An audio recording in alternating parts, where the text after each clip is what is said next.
Welcome to week 3 of Spring for Your Health. Here we go. Let's dive on in. All right. So let me get the screen share going. Yes. Okay. Whew. Technology's on our side today. All right. So like Ilse said, we're on week 3, Spring for Your Health. And we are your guides as usual. And today we are going to start with the gut-brain connection. So did you know that the brain function is controlled by chemicals called neurotransmitters? So neurotransmitters are hormones that get sent around our bodies and send different messages to our brain, which controls different parts of our bodies. And many of these neurotransmitters are actually produced in the gut, which is very surprising. So some of the ones that are produced in the gut are serotonin, which is very popular and talked about a lot, as well as dopamine, GABA, acetylcholine, and norepinephrine. Oh, we went backwards. Here we go. So just to focus on one of them, because we're not going to dive into all of these and, just to respect your time, but we are going to just give an example with serotonin. So serotonin is our de-stressing hormone. It regulates sleep cycle and mood, and low levels of serotonin in people can create anxiety, depression, aggression, irritability, and insomnia, which all sound awful. And surprisingly, I was even surprised when I found this percentage, 90% of our serotonin is produced in the gut. Wow. Huge. So yeah, it's massive. So how do we make sure that our gut is going to be producing the correct amount of serotonin levels that we can benefit from all the positive effects of serotonin and avoid all of those negative effects from low serotonin levels? Very simple. Whole organic foods create a healthier and more diverse gut microbiome. So that's all we have to do. We want to, the reason why we want to focus on organic is because we want to avoid harmful chemicals that deregulate our hormones and gut microbiome, which are to be found on industrial foods when they use pesticides and other herbicides and biocides in industrial farming. So that's why we focus on organic. And then we focus on whole foods because we want to avoid processed foods for pretty much the same reason. Also, processed foods have a ton of refined sugars. They have a ton of vegetable oils that aren't always produced in the best ways. So the easiest way is just whole food, cook at home, check out recipes, talk to us. I've got recipes on my Instagram, but just going to the store, going into your produce aisle, buying your foods and making your food from that is going to be the best way to ensure you have a healthy gut with a diverse gut microbiome that's going to keep all of those neurotransmitters at good, healthy levels so that our brain actually can function better and we can feel better thanks to that. So different foods that support brain health. So this is another aspect. So one is we want to keep our neurotransmitter levels at a normal rate. And then also foods that we eat can actually support our brain function and our brain health. So the brain is 75% water, which means we need to stay hydrated. And one of the best ways to hydrate our bodies is actually by eating, juicy fruits. It hydrates our bodies even better than just drinking plain water. Everyone these days, and yes, you should still keep drinking your water, but everyone these days is obsessed with drinking like half your body weight in water, which is, yeah, you could do that. Or you could just incorporate a lot more juices, fresh squeezed fruit juices, or just eating whole fruits throughout the day on an empty stomach. The reason why they hydrate our bodies better is because they actually have the perfect vitamin and mineral content and electrolyte content so that our bodies can actually absorb better than just plain water. Putting lemon in your water is also another way to make your water more hydrating. Coconut water is another option. So these are all good ways to keep your body hydrated and therefore keeping your brain hydrated. Because when the brain gets dehydrated, it leads to the release of cortisol, which is a stress hormone that can lead to anxiety and panic attacks and just an overall sense of not feeling well. Other foods that support brain health is actually incorporating foods that limit inflammation. So this is really important for maintaining proper brain function. So in order to limit inflammation in the body, we want to look for foods that have high levels of antioxidants, vitamins, and minerals.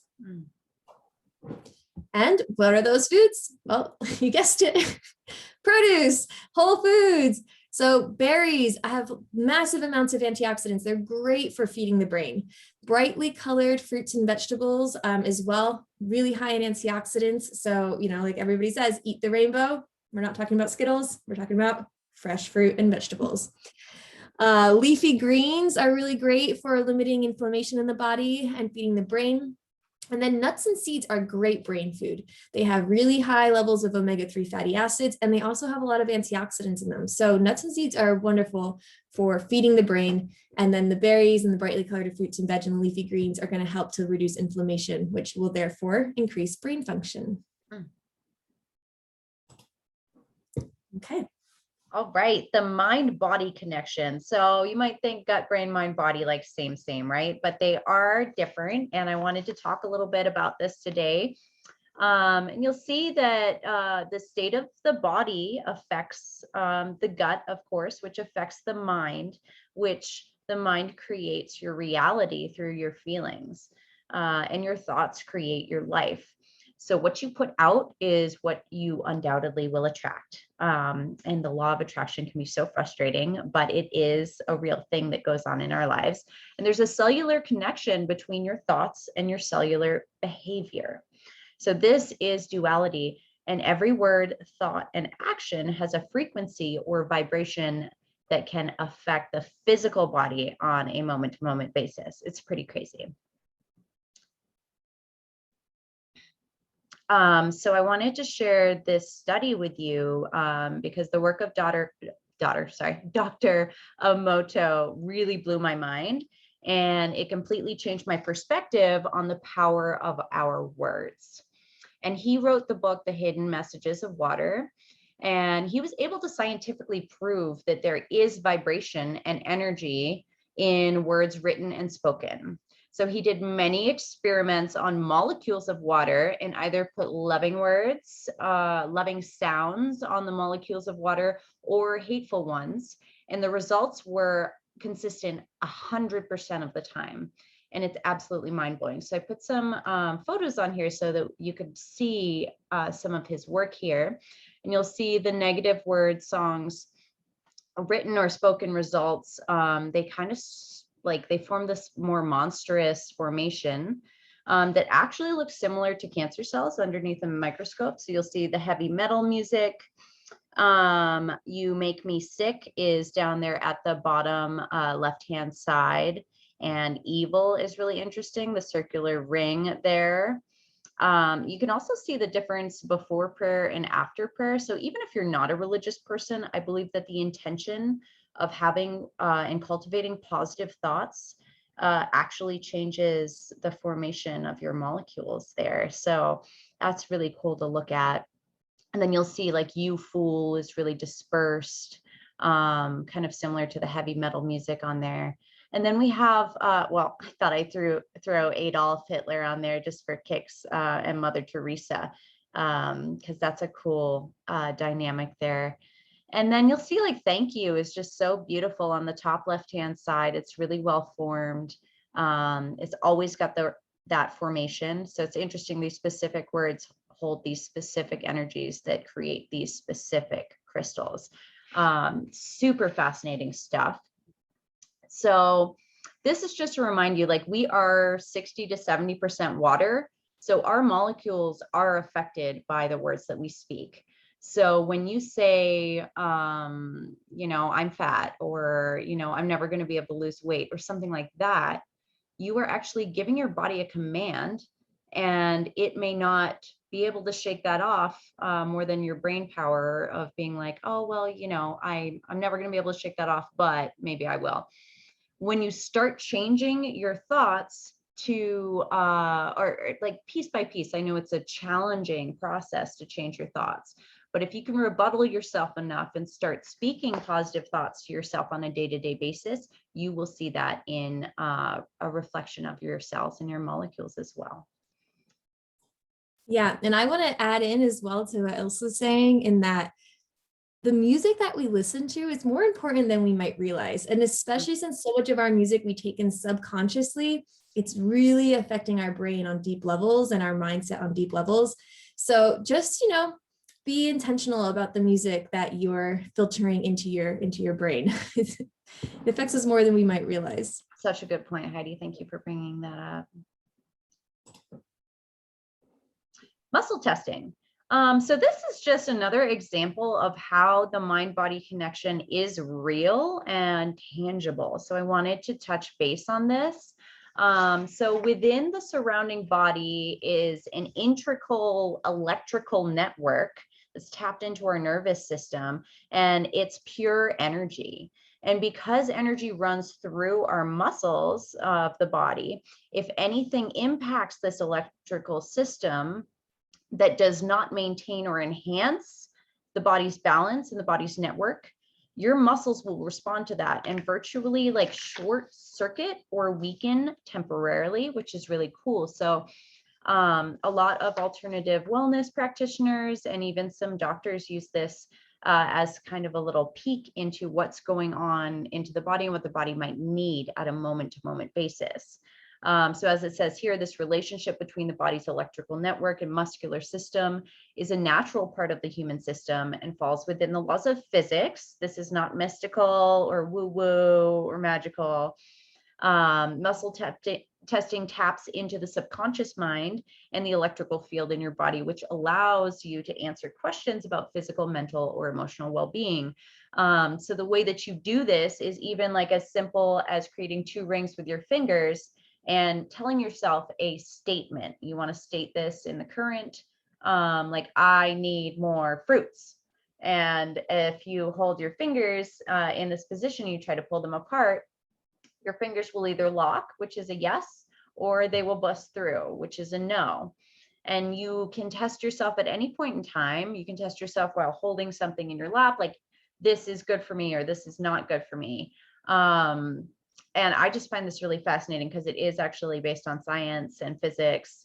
And it's a cool way to see the mind-body connection in action again. There's so many ways that we can communicate with ourselves on a moment-to-moment basis.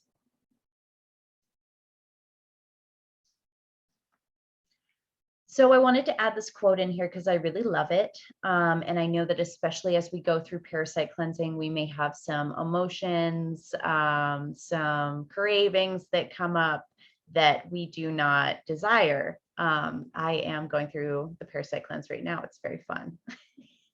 And I do have some cravings coming up and some emotions.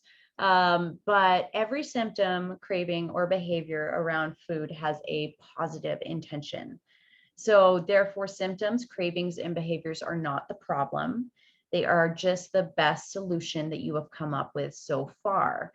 So coming back to the emotional body with this sentiment, I feel like it's a refreshing point of view because it's an empowering way to look at this symptom or craving or behavior rather than a disempowering way to look at it. If you're really craving something badly, dig a little bit deeper. And when we can stop and recognize what our body is trying to do for us, this might not actually be a physical craving. This might be a mental or emotional craving. And if it is, then we can find other creative ways to self-soothe ourselves in the moment. You go to our breath work, go to our movement, go to a treat that may not be the sweet treat that's on our brain, but it's a treat nonetheless, you know? So the more that we can start looking at ourselves in more of an outside view, when we start having these things pop up for us, the better that we can feel about the process as we go along. So Heidi, do you want to take this one?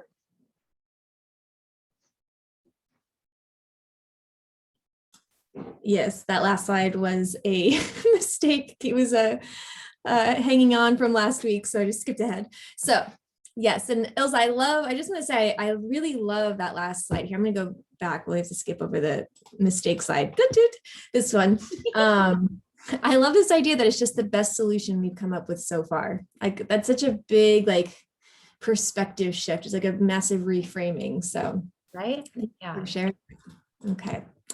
So to continue on with mindset, I want to talk about a little bit about deepening your why.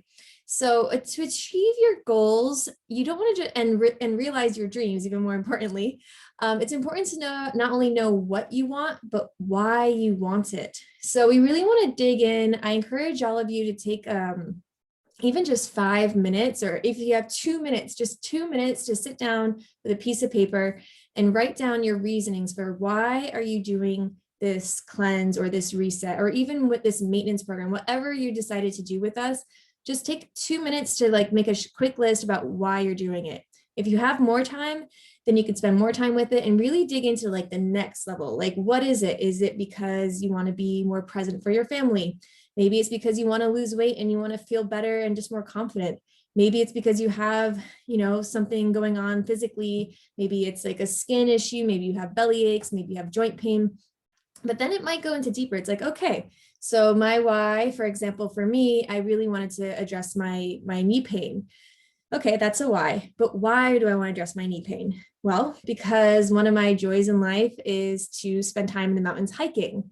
And I know that if I can continue hiking throughout the rest of my life, then this is going to give me better quality of life, more joy. I'll feel more grounded and peaceful, and it'll allow me to be more productive and share my gifts with the world. And eventually, if I have a family one day, something I can share with my family. So you can see how one simple why, it might seem like, oh, because I have stomach aches. But if we dig a little bit deeper, we can really get down to a really profound, why are you doing this, and how important it is for your life on a much bigger scale. So once we get there, then you want to spend time truly embodying this feeling. So, again, once you've gotten to that big why, like, okay, I really want to be able to ground myself in the mountains so I can share my gifts with the world. And then I sit, I close my eyes, and I really feel what that feels like. And if that energy, it's kind of going back to what Ilse has been talking about. It's like we're changing ourselves on a cellular level. Like, this is physics, this is proven by physics, this is proven by science. Our thoughts have control over our physical reality and our physical bodies. So the more that we can spend time in that feeling and those emotions of what it feels like to have exactly it is what we want, what our why is, the more that we can create this in our lives. And we want to do this frequently. It's like anything, the more you practice, the easier it gets, and the stronger and stronger it'll become. Thank you. So a couple of tools or practices that you can incorporate into your life to help you frequently come back to this why are creating mantras, journaling, following guided meditations. If you're interested, reach out to Ilse or me. Ilse shared with me this beautiful 10-minute meditation that I love. I do almost daily, sometimes twice a day. So let Ilse or myself know. We'll send you the link. It's a great one. It's only 10 minutes and it's super effective. You can put Post-it notes around your house, on your mirror in the bathroom, on your dresser, on your fridge, with your mantra or whatever it is that you want. Maybe it's your why. You can just write little notes to yourself so that you just see them throughout the day. You can set a screensaver on your phone or your computer, again, with whatever mantra or message that you want. And then anchors, which we're going to talk about in the next slide. So I wanted to, before we go to the next slide and dive into anchors, yes? Oh, I just wanted to say that like the Post-it notes and the screensavers, they may seem like menial tools, but they're actually tapping into your subconscious, because you're bound to forget these things throughout the day. You're busy, you're doing stuff, but when you can see that message to yourself and it's just like right there, or right there, or even like in your car on your, on the counter there or something, it'll start imprinting deeper into your system. It does work. I've done it before. So sorry, just wanted to add that little bit. No, I appreciate that. I as well have done it before. I worked with this woman for a long time. In the beginning of our sessions, she made me write a list of 10 different things, kind of like mantras. And I had to put it on my bathroom mirror so that every day when I woke up, I would see it because, I'd go to like everyone, I mean, most of us, we wake up and go to the bathroom, right? Take a pee. So every morning I would see it. And she was like, when you do it, don't just glance over it. She's like, spend time and actually read through each one and look at yourself in the mirror and read it out loud. And I had to do that for weeks. It was like part of my exercises with her. And it was really like Elsa said, it's like profoundly changing. Like it works way better than we think it might. So thanks for adding that in, Elsa. Yeah, And so, yeah, before we go on to talk more about anchors, I want to just show you this cool little art journal prompt by Schulman Art that I found while I was doing some, looking for a nice image to put on the slide today. And I just thought it was really cute and fun and easy. So it's called, she made it up. It's called a mantra matchup. So there's a list of mantra starters. For example, you like write down, you pick one: be open to, be, breathe in, exhale, choose, follow your, practice, stay, yes to. And then she gave some examples of mantra enders, as she calls them: adventure, brave, clarity, laughs, mindful, passion, positive, fearless. So I don't know, if you want, I can, again, reach out to Ilse or me. We can send you this image that you can save on your phone and you can do this exercise at home. Super easy and cute. So for example, you like, I don't know how to write a mantra. Okay, cool. You pick one. You're like, okay, breathe in confidence. So now you write on a post-it note, breathe in confidence. If that's something you want to work on, stick it around. And I don't know, I just really like this little mantra matchup.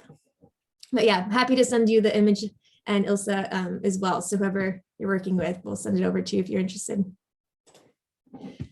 So we're going to go into anchors. Anchors is something Ilse taught me when I was working with Ilse. Ilse was working as my holistic wellness coach for a while, a couple years ago.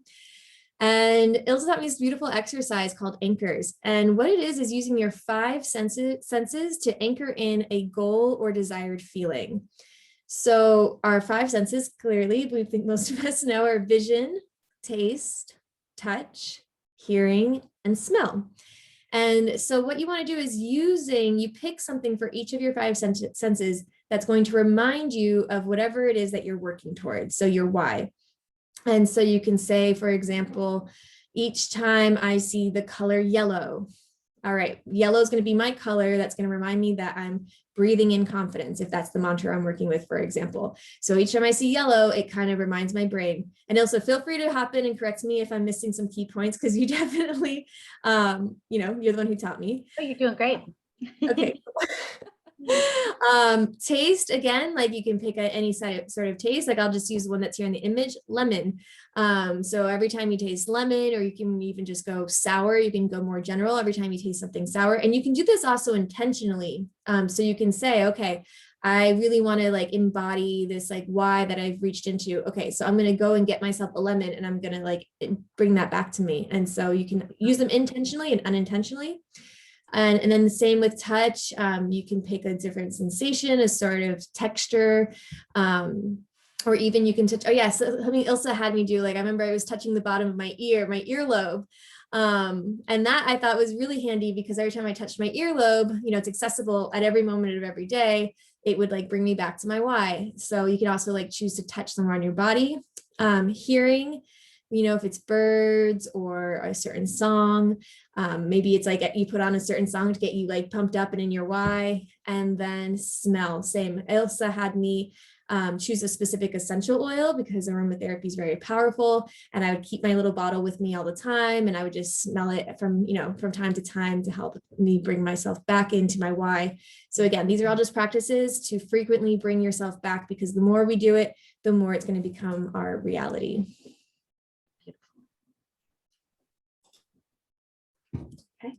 Habit stacking. So this is a technique that I actually learned from the book Atomic Habits. Really helpful book, by the way, if you're trying to, or you're working on learning new habits. It's phenomenal. But this is just like a very brief overview of one of the techniques to stack habits and start creating habits on a regular basis, making it more attainable to actually create that rhythm. So you want to attach a new habit to an existing healthy habit to make it stick. So as you see here, you would start with a current habit like waking up in the morning. And then if you're not getting enough water in your day or something, you could start with drinking water, or like Heidi said, you could eat some watermelon or hydrating fruit. And then you could stack on one more thing onto that. And like right after you drink your water or you eat your fruit, you go to stretch your body a little bit.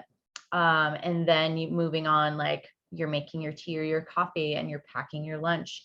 And then maybe you add on repeating your mantras while you're packing your lunch. or you're brushing your teeth and doing squats at the same time if you feel ambitious, you know, if you're feeling it that day. And then right after your squats, you're like, okay, so right after that moment, I'm going to go and journal.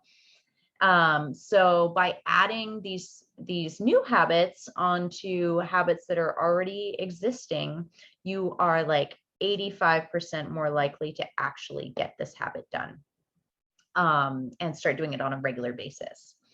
I really like to do the new habit sandwich as well, which is a little more advanced. If you're struggling just starting with one habit, I would start there, just stacking one habit onto an old habit.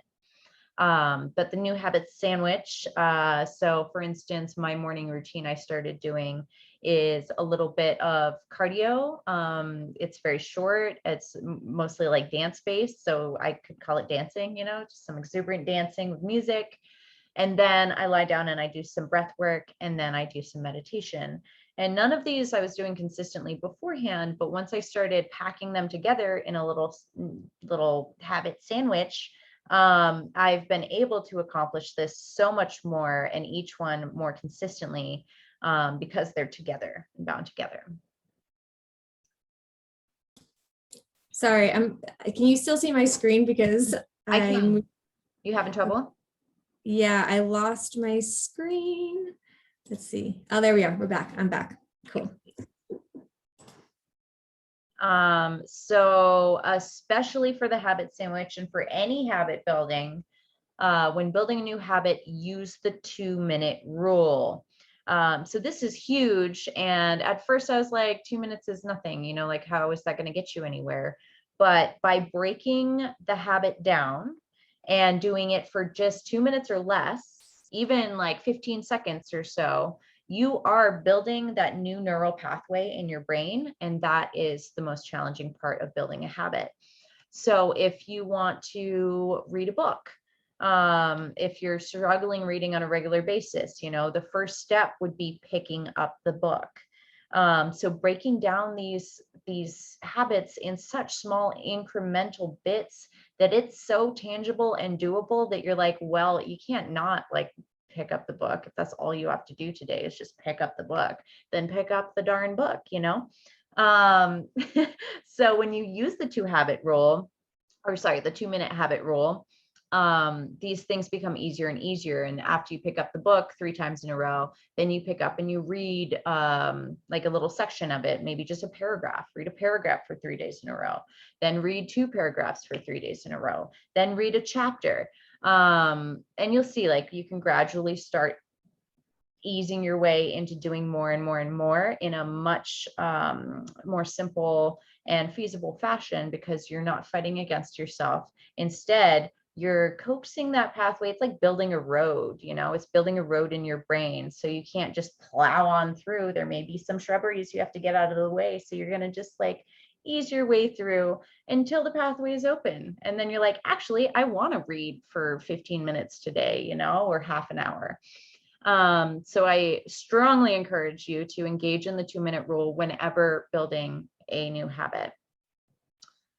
Being compassionate with yourself and approaching yourself with curiosity is key. So, fact, when curiosity is present, there can be no judgment. When we're curious about something, we're not judging it. We're just like, I wonder why is it like that? Or why do I feel this way?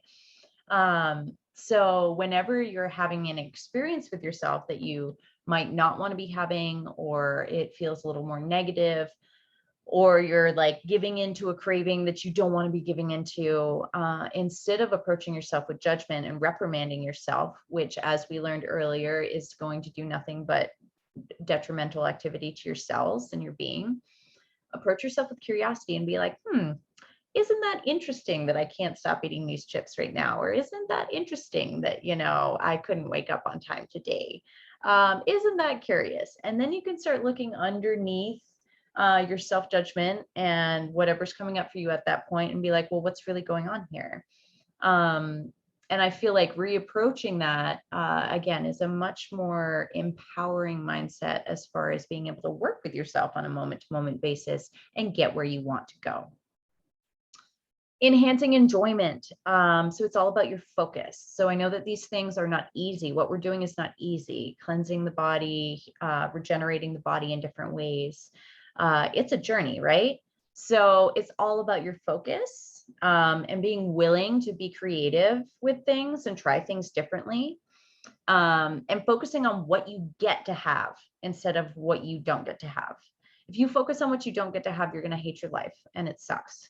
So when you start focusing on what you get to have, I get to have all of these fresh fruits and vegetables and make these new recipes. Like, we have so many recipes on hand. Heidi is a recipe master, and we've got like a bunch of other stuff from the company and all sorts of different resources. So if you're bored with your food, let us know, because we have really fun ways to spice things up and create new dishes that will kind of spark up the enthusiasm.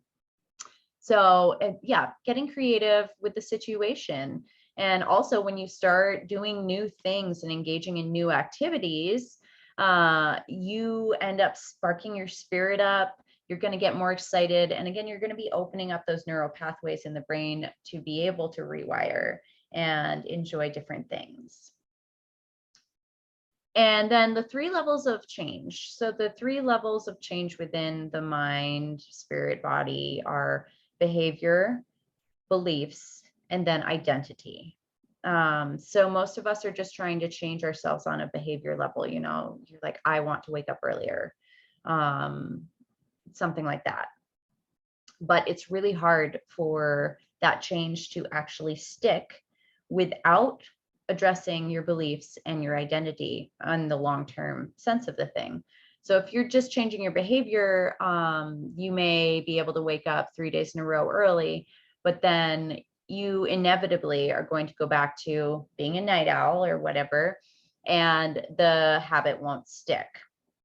So then we start shifting our behavior into a belief. Well, maybe, you know, I can be a morning person. And then you shift your belief into identity, which is I am a morning person. So I like to skip the middle part and just start mantraing to myself, I am a morning person, you know, if that was my goal. Instead of being like, I'm trying to wake up early, or, you know, I'm, you know, this morning I'm getting up early. When you start identifying with your change, with your habit change, again, this is going to set it in deep. And even if it doesn't feel true at first, like I have never been a morning person myself. This example is personal for me. I've always deemed myself as a night owl, but the more that I called myself a night owl, the more that I became a night owl, you know? So it's been a slow process for me, but I am becoming a morning person, and I am a morning person, and I enjoy the mornings. So if that makes sense, working with your brain on the next level of kind of hop, skip, and a jump, and being like, you know what, I'm going to tell myself this because this is what I want to be experiencing. And in turn, your cells will start changing, your beliefs will start changing over consistency and time.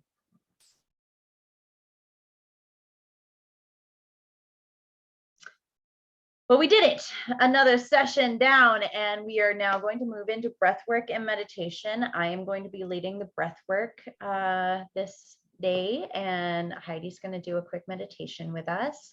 So feel free to hop off if that's not your cup of tea, but if you would like, we will move forwards now.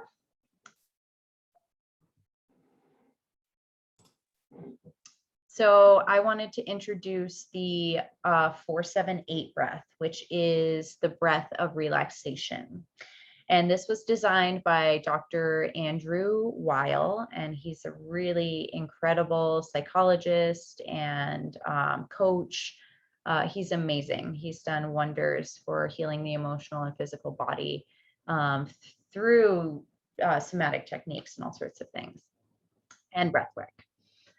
So I love using the breath of relaxation to calm down or activate your parasympathetic nervous system. So when you're in the rest and relaxed state of your nervous system, your digestion is enhanced. So this is a great tool for before you eat if you tend to have an upset stomach. or nervy stomach, as you might say. It can lower your blood pressure and your heart rate, and all of the juicy goody things that can happen when you go into that rest and relax state. The body can relax and do its job on a regular level. Whereas when we're in the sympathetic nervous system, on that side of things, we are in fight or flight, and all of our blood flow gets routed to our legs and our arms so that we're ready to fight and run and things. Because the body actually doesn't recognize the difference between being chased by a lion or having a little argument with like your spouse or your boss or something. Like, it doesn't see the difference. It's still going to route the blood to the limbs and get you ready to run and start pumping adrenaline through your veins. And we don't need that a lot of the time. Even when we're just minorly stressed, that's just what the body does. So I think it's really important to know how to relax yourself on a real deeper level. This also improves motor memory. So like dance moves and stuff, like remembering body movements, and reduces anxiety and depression. It soothes stress and lowers your cortisol levels. Manages cravings as well. This is a great one for cravings, and it helps you fall asleep faster. It does have some other benefits too, but I thought those were the main highlights that I'd bring up today. So to do the 4-7-8 breath, we are going to be breathing in through the nose for 4.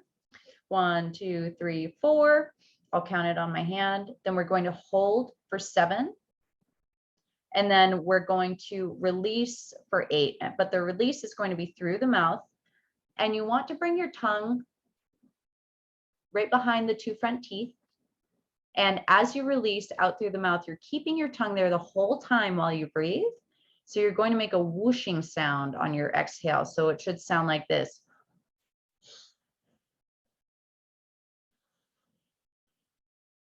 I don't know if you can hear that, but it kind of sounds like the sound of the ocean, almost like a wave. So if we're ready, just feel your butt in the chair and close your eyes. And let's all take an exhale together. And we're breathing in through the nose for 4. Holding for 7.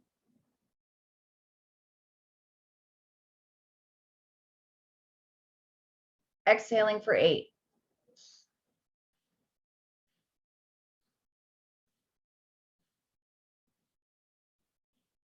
Inhaling for 4. Holding for 7.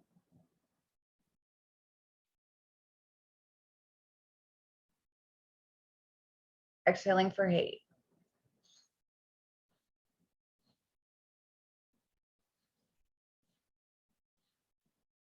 Inhaling for 4.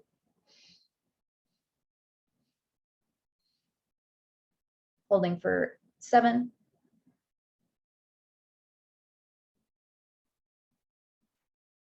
Exhaling for 8.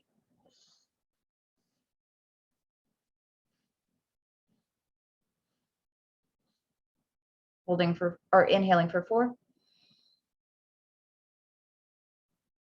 Holding for 7.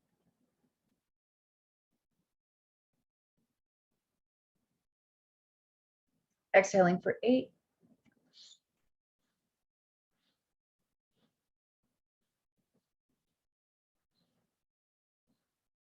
Inhaling for 4. Holding for 7.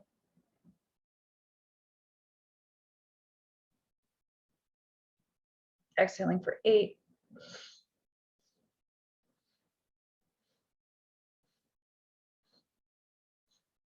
Inhaling for 4. Holding for 7.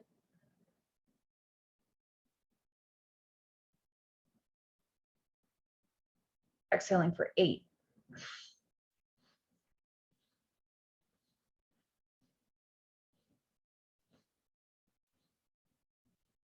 And coming back to your normal breath.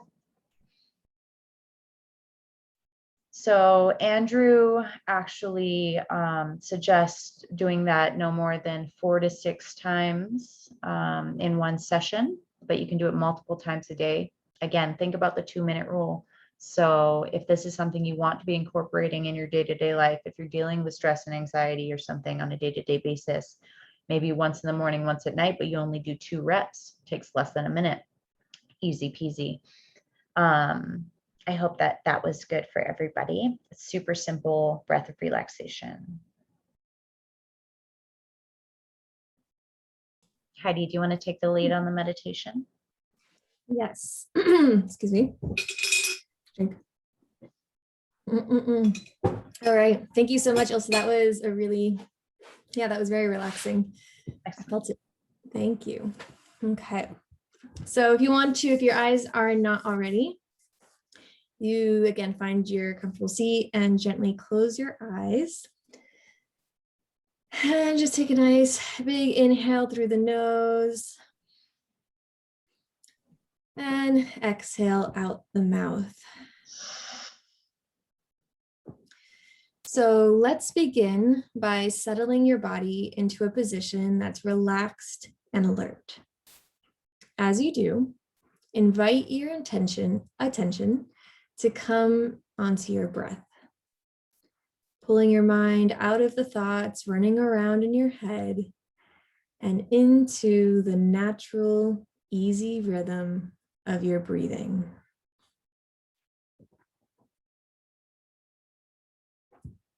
Now focus even further on your breathing by counting for every breath in until you get to 5.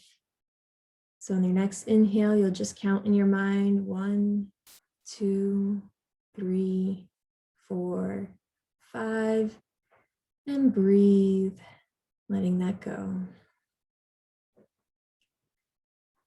And feel the warmth in your body as you are present to the oxygen it's taking in. And let the warmth relax your body even further as you sink into your position, really feeling where your body is connected, whether it's your legs, your feet, your butt, whatever is touching the surface that's supporting you. Just sink into that grounding, tactile sensation. Now, see if you can imagine yourself sitting at a table. Your body feels comfortable. Your mind is at ease. And as you look at the table in front of you, you notice 2 big bowls. The one on your right is filled with a luscious array of fruits. Apples, bananas, mangoes, cherries, strawberries, blueberries, oranges, and any other fruit that you can imagine. Observe this bowl. See the vibrant colors, the perfectly ripe readiness of the fruit. Now, imagine yourself taking a bite out of your favorite piece of fruit that's sitting in front of you, and feel its juices enliven you, nourish you, refresh you. Take a moment to notice how your body feels, how your mind feels, how your spirit feels.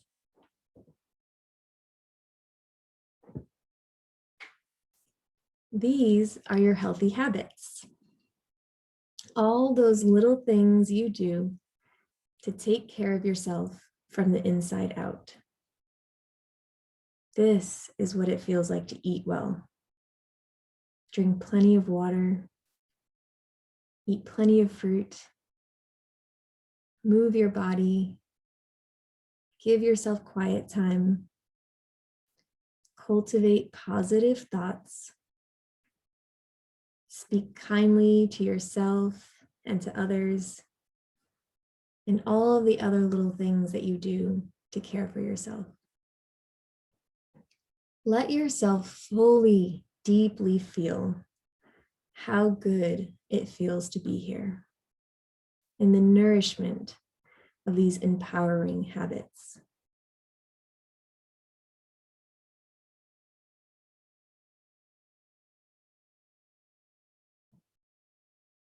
Now, go ahead and observe the table again.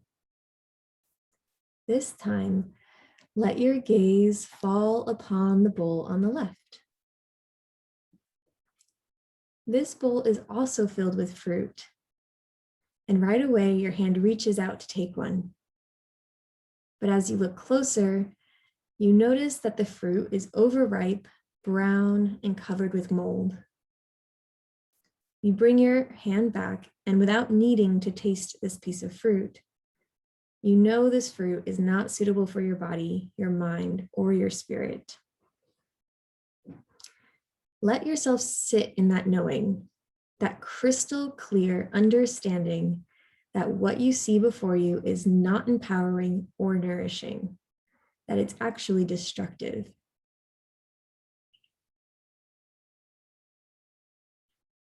Really feel that in your body.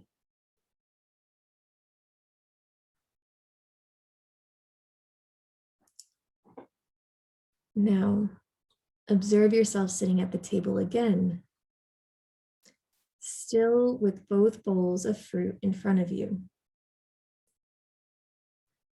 Take a deep breath in, and as you do, feel yourself deeply connecting to the center of you, the part of you who knows who you are, your true self. This is the person who knows what choice is right for them today. The person who is confident as they reach for the bowl, knowing it's going to enhance them. This is the person who loves themselves so much that they know that even if they choose the wrong bowl today, that they're still a good person and that they can always come here again and choose differently. This is the person who has learned to take a pause, take a breath, and make their choices according to what they hear their soul calling for. This person is you.